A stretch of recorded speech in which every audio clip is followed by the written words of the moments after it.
Welcome. بدلہ لینے سے پہلے یہ ضرور دیکھ لیا کرو کہ تم اپنے خدا کے نزدیک کتنے قصوروار ہو۔ زمانے نے عجیب پلٹا کھایا ہے۔ پہلے لوگ عبادت چھپ کر اس لیے کرتے تھے کہ کہیں شہرت نہ ہو جائے، اور اب اس لیے چھپ کر کرتے ہیں کہ کہیں لوگ مذاق نہ اڑائیں۔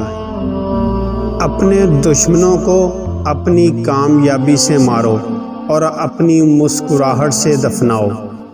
آہستہ آہستہ ترقی کرنے سے مت گھبراؤ، جبکہ بت کی طرح کھڑے رہنے سے ڈرو۔ جس انسان کو سال بھر میں کوئی تکلیف، کوئی رنج نہ پہنچے تو وہ جان لے مجھ سے میرا رب ناراض ہو گیا ہے۔ تعجب ہے اس پر جو تقدیر کو پہچانتا ہے اور پھر جانے والی چیز کا غم کرتا ہے۔ تعجب ہے اس پر جو شیطان کو دشمن رکھتا ہے اور پھر بھی اس کی اطاعت کرتا ہے۔ تعجب ہے اس پر جو اللہ تبارک و تعالیٰ کو حق جانتا ہے اور پھر غیروں کا ذکر کرتا ہے اور ان پر بھروسہ کرتا ہے۔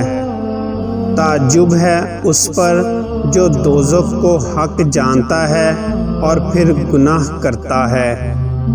تعجب ہے اس پر جو جنت پر ایمان رکھتا ہے اور پھر دنیا کے ساتھ آرام پکڑتا ہے۔